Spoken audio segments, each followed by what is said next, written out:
Oh, ladies and gentlemen, I did come back. I promised I would. This is a game between me and Rain.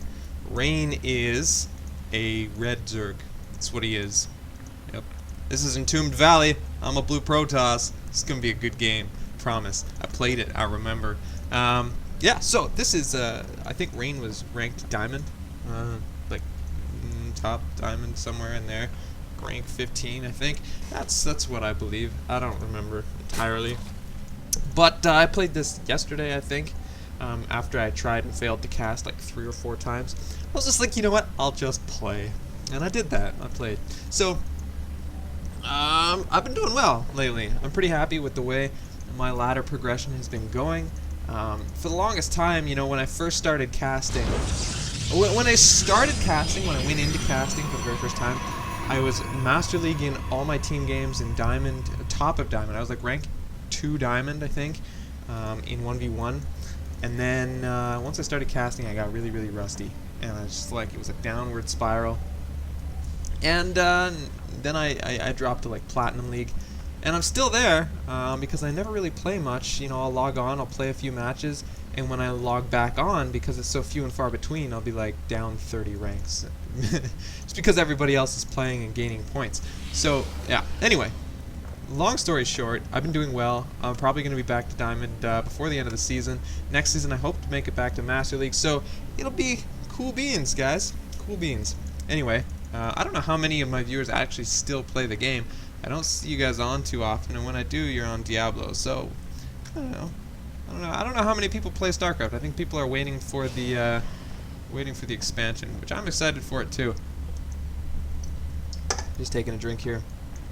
Anyway, on this map, guys, I like to forge fast expand, but I do a really strange one. You know, I don't know how many people do it this way. Because of these rocks, I don't like to wall this off. Like, it'd be really simple to just come here and wall that ramp off. Because of these rocks, I don't feel safe doing that. Because these could be broken down, and the units could go in from behind. So I do this like diagonal wall off here. Big thing you have to know about that though is you really need to include a pylon in your wall, which sucks. And the second thing is when you do that, if you put a cannon right here, it doesn't look like it, but you actually block off your ramp. So like an Immortal or a Stalker can't fit through here.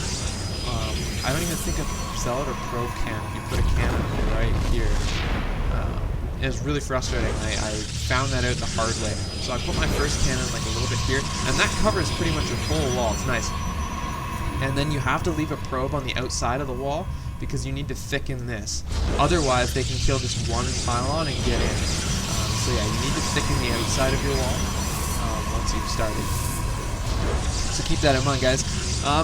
Against Zerg, I'd like to do this neat opening. You get your double gas as soon as your second base is up, and you know you're confident about your wall.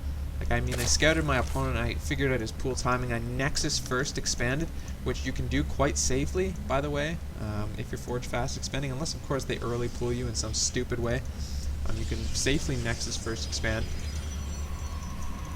And then just chrono up probes. Get your gases right away. This is how I do it.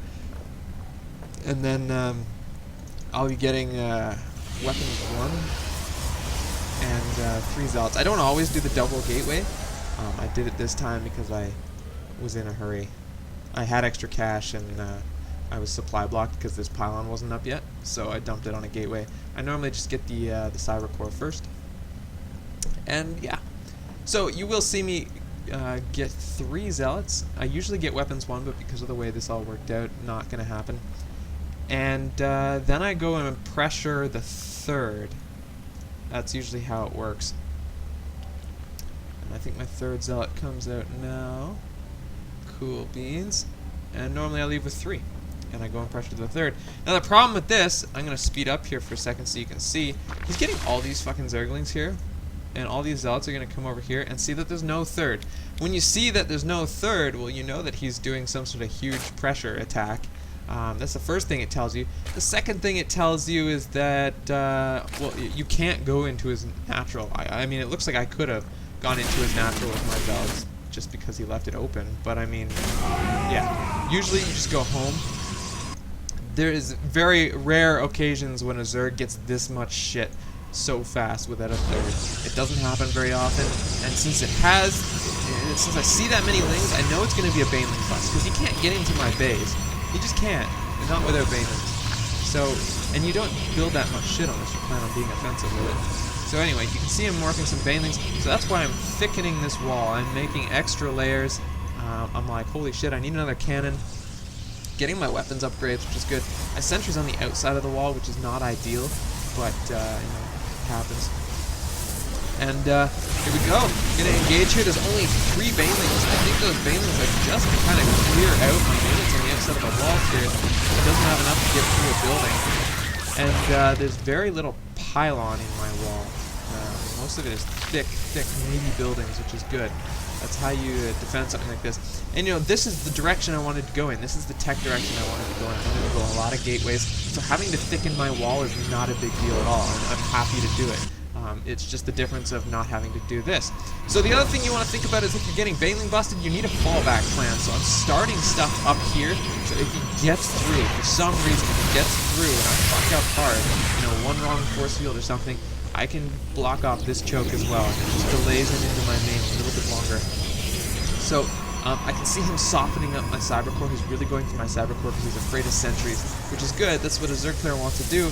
But I'm going to drop the second Cybercore back here like right away. I'm going to try to kill his Overlord. He can see everything, and I don't like that. I'm going to come back here. He does get the Cybercore. I'm not too worried about it because I was planning for that, right? And so yeah, got that. I don't know why I haven't morphed this into a warp gate. I seem to be morphing that one, but not this one. Silly Incarnum. I could be getting weapons or armor there. There we go. Armor's on the way. And here we go. He's gonna go for round 2. He's not doing any damage. He's gonna actually attempt to get the cannon here. 2 force fields blocking that. He gets these cannons here, but I don't mind at all. Take a look at the units lost tab. It is not working out for him. 2,800 to 1,400 on my side. He is taking his third, which is good on him. He's starting to get saturated here. Not really saturated here. I think he could split these drones up a bit, but he's not really paying too much attention to that. And yeah, so basically he's tried to do some sort of 2-base all-in cheesy play, and it's not worked out for him very well, and that's why he's behind. He kind of did it blindly. He didn't scout my wall to see that there was like an opportunity. He was just like, I'm gonna do this, and that's kind of why it's not working for him. Like if he had taken one look at my wall before he committed to this, he would have seen that it wasn't effective and that, you know, a long-term game would have been better off. You know, would have been better in his favor, maybe like a roach play, or even Muta, but only if I took a third. It's not really safe to go Muta against the Protosses on 2 bases. Anyway, cool beans. So my army's getting pretty big, lots of sentry, lots of zealots. The sentry are obviously because of the massling. I need to protect my army from the banelings, and that's what the sentry are for. You can break them up in little tiny portions. I didn't know if he was going to try to run by, so I dropped a quick force field in the space. But I mean, I've got tons of sentries, so a little bit of energy is not going to kill me here. Thickening this up a little bit more, dropping more gateways, because I've got a bit of extra money and I can't expand right now, because I just don't want to leave this space open. But and I don't really have to worry about it because I didn't think he was being too economic behind this aggression. And a bunch of stalkers, because you can actually tank banelings really well with stalkers. And here we go, I'm going to push out. Big thing here, guys, this is so important, is your route of attack. Coming along here around these back lanes. I mean, these back lanes are here for a motherfucking reason. You go down the middle, and it's going to cost you a hell of a lot more force fields to defend your army. Going down a choke like this is really going to protect you well. And keep that in mind, because if had I gone up the middle and he attacked me, I would have had to like wrap my entire army in force fields. This way I avoided his army, I didn't have any force fields, and even if he did attack me, it would have taken like 2 force fields to cut off the ramp. So, this is the dirtiest thing a fucking Protoss can ever do to a Zerg, is block off the choke to his main. He's gonna attack me here. Now, tell me, those aren't sexy. Oh, those force fields. Tastes like candy. A couple more right here to lock so many of his units in place. 3 banelings. Just look, none of them like even touched my army. There we go, locked them down.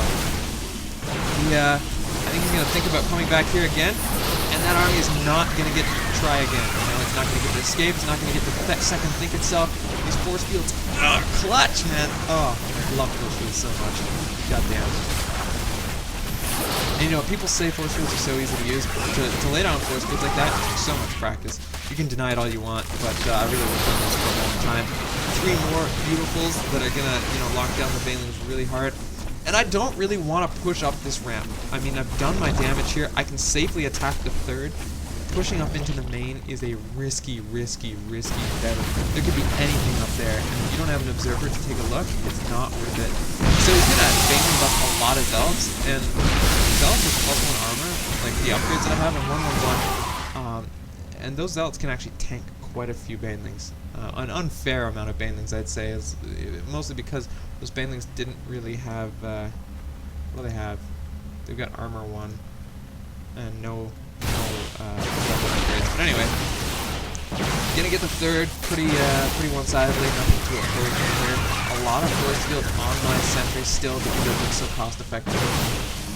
And you know, just kind of reinforcing here. I warped a couple Zealots in behind my wall, I think. Maybe not. I thought I did. I regretted it when I did it. But anyway, this is going pretty well for me. And there we go. Rain has left the game, ladies and gentlemen. This was fun for me. I hope you guys enjoyed this game. I'm PvZ Incarnum, and I think I'll cast one more. Eurosmy actually sent me a game. You guys haven't seen anything from him for a while, so stay tuned, and I'll pop you guys a Eurosmy match. Fuck yeah.